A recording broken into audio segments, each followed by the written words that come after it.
Welcome to a video on the graphs of the cosecant and secant functions. In this video we're continuing the ideas that we started in the last video where we looked at the tangent and cotangent functions graphs and alterations of them. Now what we're going to be doing here is looking at the property that cosecant is reciprocal of sine and secant is reciprocal of cosine. So looking right here, this is the sine function, okay, the dotted or the dashed line, and the reciprocal here of these things means that if we're getting a number like right in here between 0 and 1 is the output, well, that's a proper fraction, right? Meaning the numerator is smaller than the denominator. All right, well, the reciprocal of a proper fraction would be an improper fraction or something bigger than 1.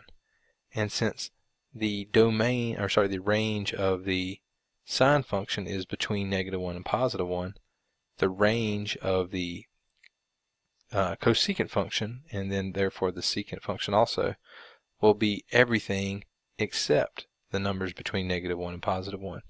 Right? So all the numbers below -1 and all the numbers above -1, and then the reciprocal of 1 at these high and low points. The reciprocal of 1 is 1.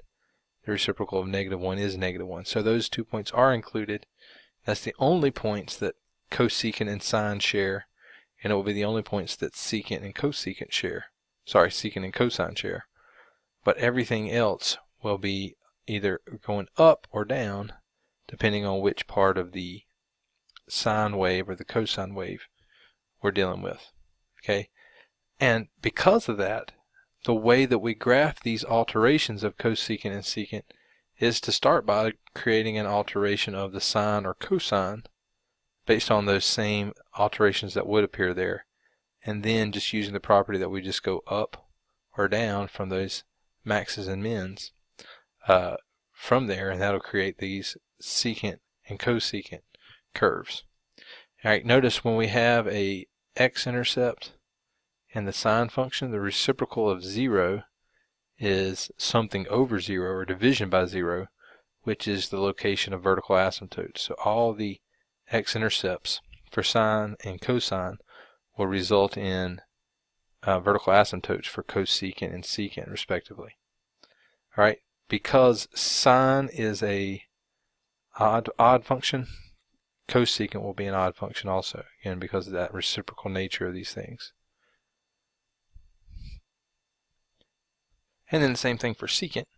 It's just that we are using the cosine curve here as the foundation for everything.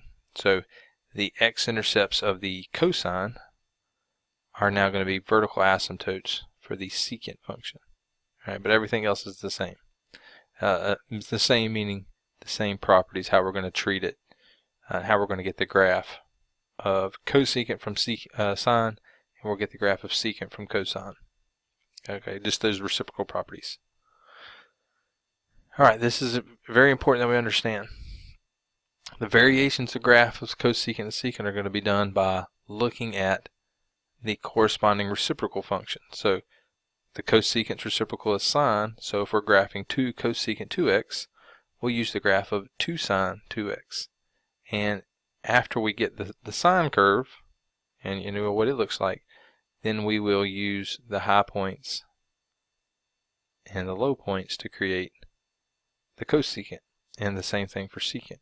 All right, we just replace secant with cosine, we replace cosecant with sine. Do the same thing we did a couple videos ago with those sinusoid graphs, and then we come back and just go from the maximums and minimums out from those. And then we'll have those asymptotes in between there. That's where we draw from the minimum to those asymptotes, the maximum to those asymptotes. We never cross those asymptotes, just like any vertical asymptote. They can't be crossed. So it's kind of like we're making these almost parabola looking shapes off of those maximum and minimum points from the sine and the cosine curves. Okay, x-intercepts on the sine and the cosines represent vertical asymptotes on the cosecant and secant, and then the max and min points from the curves are going to be like the vertices almost. And again, they're not parabolas, but they're look very much like those. So they're just contained all within a vertical asymptote pair. All right, and the minimal points, we're going to go down from those, up from those others. All right, let's practice one. So graph y equals -3 secant x over 2 from negative pi to pi. So I'm going to start off by looking at this. If this were -3 cosine, that's the reciprocal of secant x over 2 from negative pi to pi. So if this were the cosine function, what would we do? Well, remember, we find bx and a and all that stuff. So a is -3, so that means the amplitude is 3. All right, b equals 1/2. All right, that's the number that's being multiplied by x. C and d are both 0, so that means we don't have any shifting to the left and to the right. Now, because b is 1/2, remember the period is 2 pi divided by b. So 2 pi divided by 1/2 is 4 pi. So 2 pi over 1/2, we flip and multiply. So if you flip 1/2 and multiply, that'd be multiplied by 2. So we end up with 4 pi. Okay, and there's no shift. Remember, cosine starts at its maximum point. All right, it's not. It is negated. So instead of starting at its maximum, it's actually going to start down at its minimum. All right, and the minimum value here is going to be -3. So at 0, we're going to be down here at -3. All right, the period is 4 pi. So at 4 pi, we're going to be back to -3. Okay, now remember with cosine, halfway between the two. Remember with the cosine curve, halfway between the two, you're at the opposite extreme. So we were down here at -3. The opposite extreme is going to be up here at +3. All right, and then at the halfway points between the two extremes, you're at the midline, which in this case is still just the x-axis. All right, now if I went to the left and up, right here, remember this cosine function is symmetric about the y-axis unless it's been shifted. So that means if I went up to pi, I would, or 0, at pi, then I would go up to 0 at -pi. So the same thing here. We go down, we go back up again. So there's what this thing's going to look like. We can fill it in with a dashed line. I would fill it in with a dashed line because, again, remember, this is not what we're graphing. We're not graphing cosine, we're graphing secant. So the dashed line is just to indicate that it's not really there, just like we typically dash vertical asymptotes and we dash horizontal asymptotes, because they're not actually there with the graph. They just kind of guide us. The same thing with this cosine function that we graphed. We're graphing it in there dash because it's not actually what we're graphing here. All right, now remember, after we get the cosine, we want to find the asymptotes. So the asymptotes here are taking place at -pi and +pi, and then the 3 pi and 4 pi or 5 pi. All the x-intercepts from this original thing, the cosine function that is, are actually vertical asymptotes. So there's one, and then I can just paste in some more. Every time we hit an x-intercept, that's a vertical asymptote for our secant function. There's one, and here's one more that we have. Okay. All right, and then the last thing we want to do is go in here. I'm going to use blue, just switching it up. We want to go from the maximum points, and we're making a parabola kind of. Again, it's not a parabola, but it's kind of looks like one, and it's making its way towards those vertical asymptotes. And then from the minimum, same thing. We're going down towards the asymptotes, but below. All right, and then from here we'll go down and below. All right, and there's what our secant function is going to look like in this window that we have. Alright, so let's graph it on the calculator or Desmos, whichever one you want to do, and verify it looks the same. Alright, so there's negative 3 secant x over 2. I'm going to change the grid to go from negative pi to 5 pi, like it asked in the problem. And I'm going to make the step size, looks like I had pi as my step size. And I want to make my y-axis, mine goes from negative 6 to positive 6, what I had here before. And I moved up by 1s. Okay, so there's my graph here. And I'm going to move it up a little bit so you can see it a little better. And you notice that's kind of what we had before. We had, there's the negative 3 with 0. We had the 2 pi with 3. Alright, and we had the 4 pi with negative 3. And then other points that we had on there. Now we saw that it just kind of went up to the left and to the right from those points. Now we don't see the vertical asymptotes. We don't see, because again, that's not a part of the graph. The dashed line that we had over here were not part of the graph. But we ended up with something that looks just like that. And again, we could plot those points and see and verify. If you want to do this on your calculator, though, you got to be careful because, again, there is no secant button. So what we'd have to do is type in negative 3. The reciprocal of secant is cosine, so we type in cosine x over 2.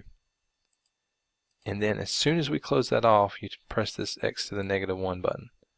Okay, that's reciprocating cosine, not the x over 2. All right, it looks like it's doing the x over 2, but we've closed off the input, so we're closing this off and then we're doing this to the cosine function.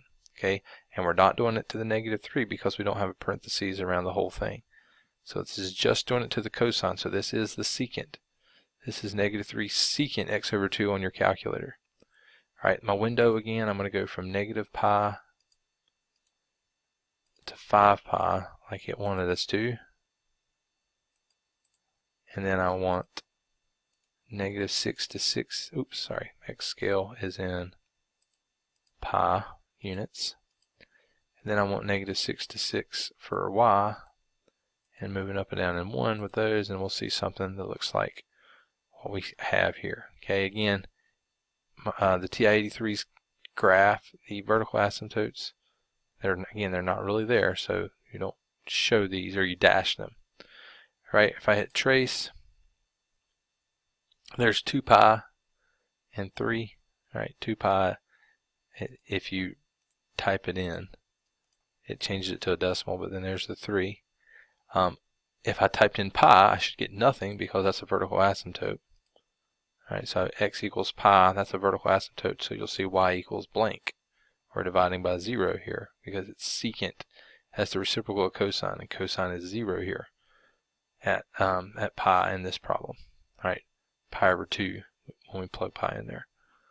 Alright, but anyway, you can verify, you can graph with the calculator, you can graph with Desmos. I would use Desmos just because you don't have to remember how to put it into the calculator correctly. You can literally just type in secant and cosecant with these, cosecant C, SC, and it understands, and it'll graph those things for you.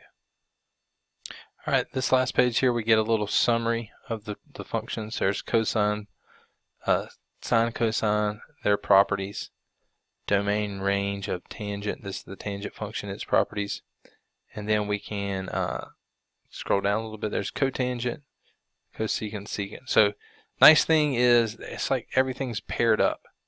Cosine and sine both have that wave look. Tangent and cotangent both have that cubic look. They both look like cubics. One looks like y equals positive x cubed. One looks like y equals negative x cubed on repeat, like repeated over and over and over again. Alright, and then cosecant and secant both have that same look. They're the parabolic looking things between the asymptotes repeated over and over again, and then one opening up, one opening down, one opening up, one opening down. Alright, and remember that takes place on the outside of those sines and cosine curves. That would look like this down in between those things, you know, going up through the tops all the way through there like that.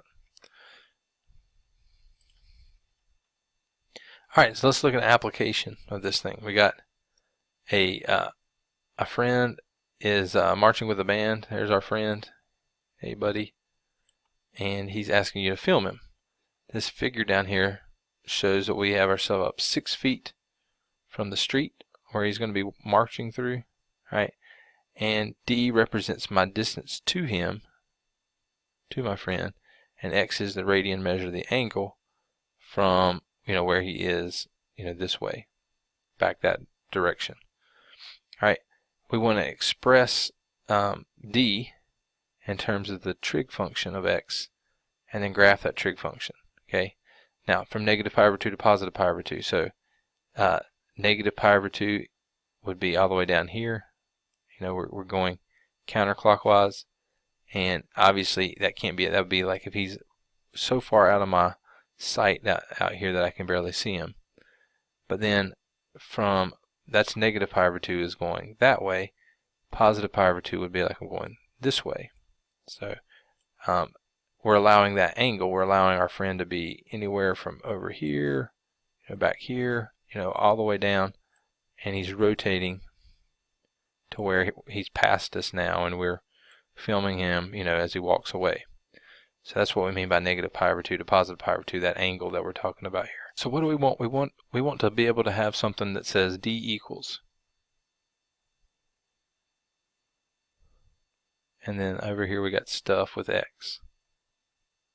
Alright, so D equals some function of that angle. Well, what we need to do is a little bit of right triangle trig. Alright, why right triangle trig? Because there's a right triangle. So what trig function? Some trig function of X. So we plug X into this trig function. Alright, and we can get something to do with D and 6. Alright, well there's multiple choices that have to do with D and 6. I could put D in the top and 6 on the bottom. And now I'm talking about the hypotenuse over the adjacent side. Or I could come up with another trig function of that angle. And this time I could put 6 over D. Alright, and if I did that, that would just be this reciprocated. The adjacent over the hypotenuse. Alright, and then you ask yourself, well, which one would be easiest to work with here? Well, let's think about it. Which function is adjacent over hypotenuse? Alright, that is C-A-H, so that's cosine. So the cosine of the angle is 6 over D. Alright, well, who would then this be? D over 6, that's the reciprocal. If we flip this over, that's what we get right here. Well, the reciprocal of cosine is secant. So one of these two trig functions is going to be the one we use because that's the ones we have the information on. Now, which one is easier to solve for D? Well, this one, because all I have to do is just multiply both sides by 6, and I have D by itself. Whereas here, if I multiply both sides by D first to get rid of the denominator, I have D times the cosine equals 6. And remember, I wanted D equals. So I don't have D equals yet. I have D times the cosine. So if I divide by cosine, I get D equals 6 over the cosine function, which is the same thing as 6 times 1 over the cosine. And what is 1 over the cosine? It's the same as secant, which I would have gotten much easier if I would have just done it this way. The variable that we're solving for is always going to be easiest to solve for if it's in the numerator of the fraction we set up. So anytime we come up with these trig functions and we need a variable to be the dependent variable, or the one that's isolated by itself, it's always easiest to isolate when that thing's up in the numerator rather than being in the denominator. So the function that we're looking at is D equals 6 secant x. Alright, and they want us to plot that from negative pi over 2 to positive pi over 2. Alright, so here is what we got. Remember, D is the distance that my friend is from me, and D is what we've got isolated, so that's, instead of Y, technically that's D. But as you know, we get closer and closer to negative pi over 2 is that angle. That means he's further and further and further away from me. So notice it goes way, way, way, way, way up here. There's negative pi over 2. It goes off the grid. You know, if I'm having to go point my camera all the way to the left, then that means he's so far away from me that I wouldn't be able to see him. But as I am having to, as he's getting closer and closer to me, then this angle right here is going to shrink. You know, so when it's negative pi over 2, he's way over here. And he's, you know, off the grid. But as he gets closer and closer to me, that angle shrinks. And because that angle shrinks, the distance he is also shrinking. Okay, as it's coming closer and closer to 0. And then we see the angle is 0. The value of d is 6. That's the closest he gets to me. All right, when I'm not having to go left or right, when he's straight in front of me, that minimizes the distance. And now as he moves further away from me, the angle starts to grow again, and he's moving further and further and further away. All right, he's getting further and further and further away as that angle starts growing again, the number of feet he is from me. All right, so there's an application of this thing, just modeling with a trigonometric function. So even though sine and cosine, tangent are typically used the most, we can have situations where we model with a secant function. That's a very common thing where somebody's getting closer and closer to you, so the angle required to adjust your body to face that person or whatever that object is that's getting closer to you shrinks as it gets closest to you, and then it starts growing again as it moves further away.